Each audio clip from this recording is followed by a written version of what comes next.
আজকে দেখাবো গিজারের ওয়্যারিং।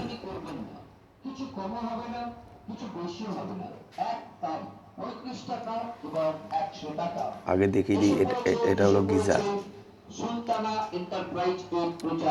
এটা হচ্ছে আউটলেট, এটা হচ্ছে ইনলেট। এটা ইনলেট, এখান দিয়ে জল, ঠান্ডা জল যাবে ট্যাঙ্কি থেকে। ঠান্ডা জলটা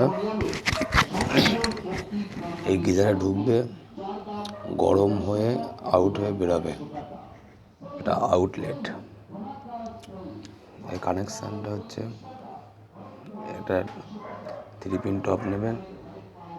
3 পিন টপের মধ্যে এটা পজিটিভ, এটা নেগেটিভ। এটা দুটো, এটা এলইডি, লাল এলইডি, এটা সবুজ এলইডি। এটা কয়েল, এটা থার্মোস্টার, ওয়েল, এটা ম্যানুয়াল, এটা অটোমেটিক।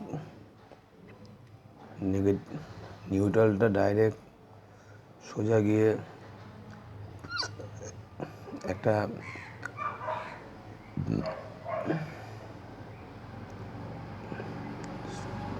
এলইডির একটা প্রান্তে লাগবে, আর একটা এলইডি আর একটা প্রান্তে লেগে সোজা চলে আসবে কয়েলের মধ্যে।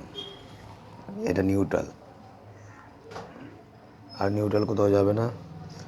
এবার ফেসটি এখান থেকে সোজা আসবে ম্যানুয়াল থার্মোস্টার।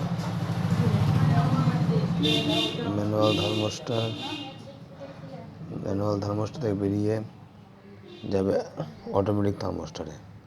অটোমেটিক থার্মোস্টার থেকে বেরিয়ে যাবে সোজা কয়েলে।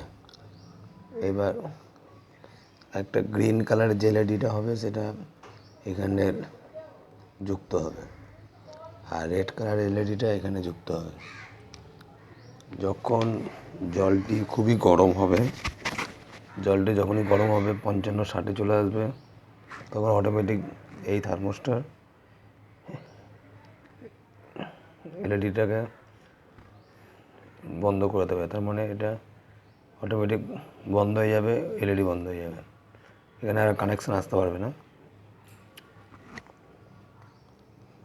তখন এইখানে আপনি কানেকশান আসবে, তখন লাল লাইটটা জ্বলতে থাকবে।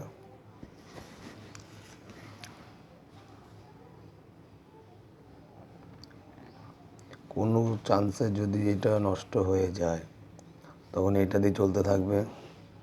চলতে চলতে নিজে থেকে অটোমেটিক বন্ধ হয়ে যাবে, তারপরে নিজে থেকে চালু হবে না। তখন চালু করতে গেলে আপনাকে আবার এই বোতামটা আছে, এই বোতামটা পুশ করতে হবে। পুশ করে চালু করতে হবে। কিন্তু আপনাদের এটা দেওয়ার মানে হচ্ছে যাতে আপনি এটা পাল্টে নেন। ওর জন্য এটা ম্যানুয়ালি দিয়ে দেয় একটা, যাতে খারাপ না হয়। আর এই যে এটা দিয়ে একটা গ্রাউন্ড করে দেবেন, যাতে কোনো সময় এই লাইনটা যাতে কারেন্ট না মারে, জলে যাতে কারেন্ট না মারে, ওর জন্য একটা গ্রাউন্ড লাইন করতে হবে।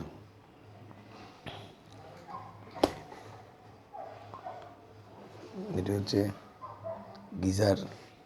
গিজারের থিওরি লাইন কানেকশান। বুঝতে পারলেন?